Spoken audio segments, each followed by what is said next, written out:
Nahuling tulog ng kanyang security officer ang kanyang security guard. So ano yung dapat natin gawin bilang isang officer doon sa nakita natin or naabutan natin na pangyayari doon sa isang post?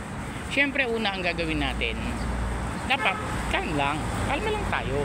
Huwag kasi agad yung pagagalitan ng guard, sisigawan ang guard na, oy, anong ginagawa mo dyan, tulog ka ng tulog, ganyan. Maraming ganyang officer yung pasigaw. Kailangan ba tayong sumigaw para magturo?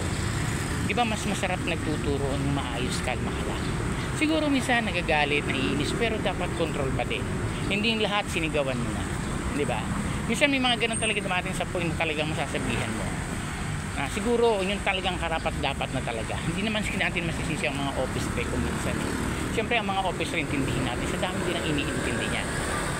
For the sake din naman ng safety ng mga officer. Pero tayo mga officer dapat nandun na tayo sa angat, sa level ng kaalaman compared dun sa mga subordinate natin. Kasi syempre ang daanan na natin ng lahat especially maraming officer ngayon na dumaan talaga sa playing guard. Yun ang pinakamaganda kaysa yung mga officer na hindi nagdaan ng playing guard. Like halimbawa in-appoint agad. Syempre minsan malakas sa agency, in-appoint agad, wala namang problema yun. Pero sabi ko nga sa mga previous vlog ko, kung hindi ka nag-playing guard, dapat inaaral mo ano ba yung trabaho ng mga security guard. Kasi kung naging playing guard ka before bago ka naging officer, so dapat alam mo kasi nasuot mo na yung sapatos nila. So dapat ang gawin mo dyan, pag nakahuli kang tulog, i-assist mo lang. Una, ang tingnan mo doon, safety. Hindi nung area of responsibility ha, pangalawa na po yun. Yung guard natin. Kasi buhay yan. Kasi nakita mo tulog pwedeng siya unang makompromise di ba? Kasi safety niya. Ang gawin po natin, tawag tayo ng backup, mga roving guard, paintay natin doon, pa-standby natin doon sa area niya.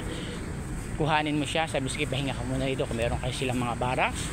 Pwede pagpahingahin doon, pahinga ka dyan ng mga 30 minutes, bigyan kita.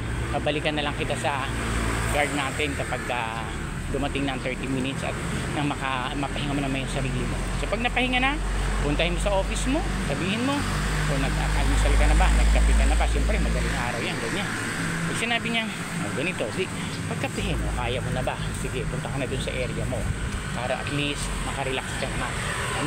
So, ganun. Ngayon, pagka na-assist natin na ganun, pakausapin natin kinabukasan sa office, huwag sa karamihan ng tao, huwag sa public. Siguro sa guard mounting, pwede naman. Kung nag-guard mounting, doon pwede sabihin, kahit nasabihin pangalanan siya, hindi to the point pinapahiya. Ano po? Ang kailangan kasi doon, malaman rin, kasi nakikita ng ibang guard niya. Kasi pag hindi ganoon naman ang officer yan, during guard mounting, baka sabihin, pinagbibigyan bata-bata system. Ayan na naman. Di ba? So, pag sa guard mounting kasi, dapat walang hiya-hiya dyan pag napagsabihan ka. Kasi nga para aware ang iba na matuto doon sa mali mo, hindi ka para i-down. So, mahihiya tayo talaga. Pero isipin natin, talaga naman nakakahiya ang ginawa natin in the first place. Pero ibig sabihin nga, dapat ang officer marunong mag-handle niyan. Paano mo i-treat yung tao? Kasi kahit anong laki ng sweldo dyan, okay, sige, minimum.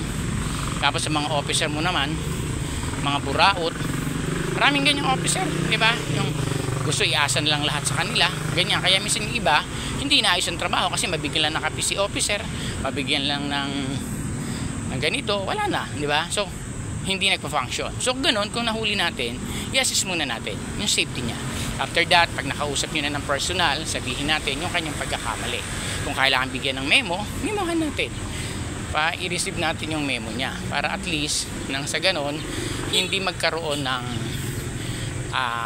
bias yung pag-ano ng isang officer. Kasi pag hindi nabigyan ng memo yan, which is ground yun na talagang ma-terminate siya or mabigyan siya ng sanction, bigyan natin para maintindihan niya. Bibigyan kita kamo ng sanction, hindi para ikaw ay ihanap buhay mo kasi dahil sa protocol natin na violate mo yung ganitong rules. Ipapaliwanag natin. Huwag nyo pagpapaliwanag na maayos, huwag nyo pasigaw, pagalit. Hindi dapat kasi ang nagiging ng officer ngayon ng iba sa bagay ngayon marami naman na bago na yan. Like before, no mga time namin noon, talaga mga officer noon, matindi talaga.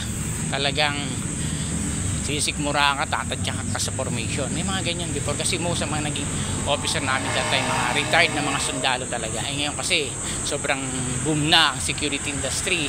Kaya napakahirap kumuha ng mga officer na talagang akma ba. Hindi naman natin minamalit yung iba. Kumbaga yung iba sila kasi nagsisimula pa lang. So tayo pag undergrowing tayo, dapat hinahandle natin. So yun dapat natin gawin. Dapat i-assist natin yung mga tao natin ng maayos kahit yan ay may violation.